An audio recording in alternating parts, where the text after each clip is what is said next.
My name is David Hayes, and I've been asked to speak on social unity. And as most of you know, it is the year 2020. Technology is at its peak.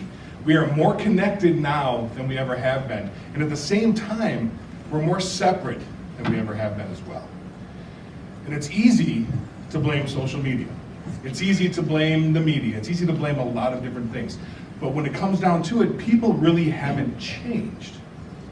Our approach to one another has changed. And this is wherein we really have a lot of work to do.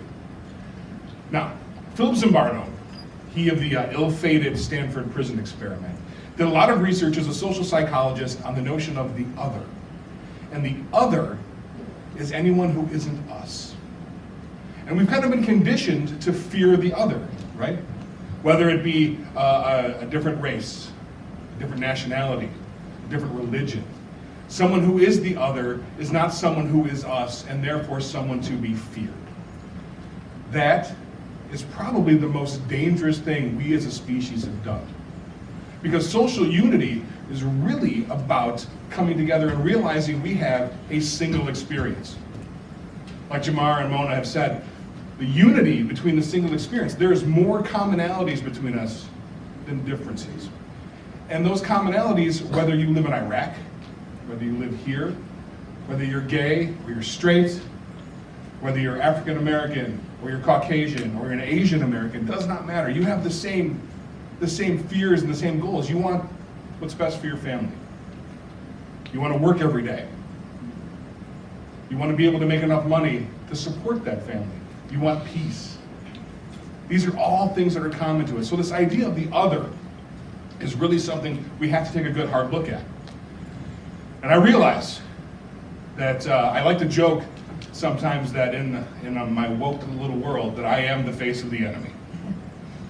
I am a middle-aged, white, straight, professional man. You may not have noticed, but I am. And I get that. I understand this. And that doesn't preclude my responsibility to make sure that we don't view each other as the other. Mark Twain wrote actually, that when you are part of the majority, you have to step back and pause and reflect. And that's really something that all of us should do. As Americans, even beyond race and religion, we are part of a majority that kind of runs the world. What we do matters. How we behave matters. How we treat one another matters.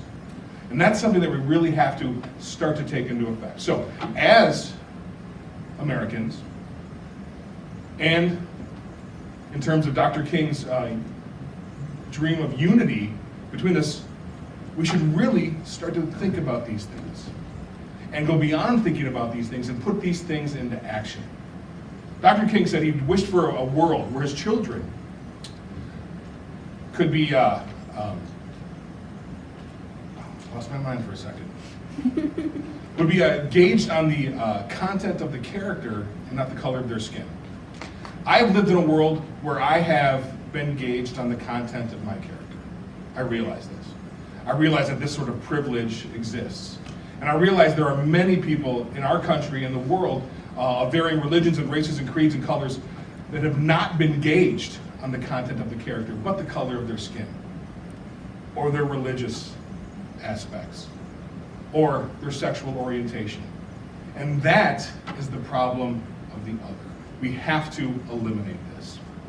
When Dr. King said that he dreamed of a day where little black boys and little black girls could join hands with little white boys and little white girls as sisters and brothers, that's just the start. It is just the start. Because we aren't the other. I have many differences with many of you. Politically, gender-wise, sexual orientation-wise, the color of my skin. But when it comes down to it, we are all human beings, all in the same struggle. And that's the single race that I think we need to pay attention to. So, before we start to look at somebody in a different light because they're not like us, let's do the hard work and try and discover how similar we are first. Thank you.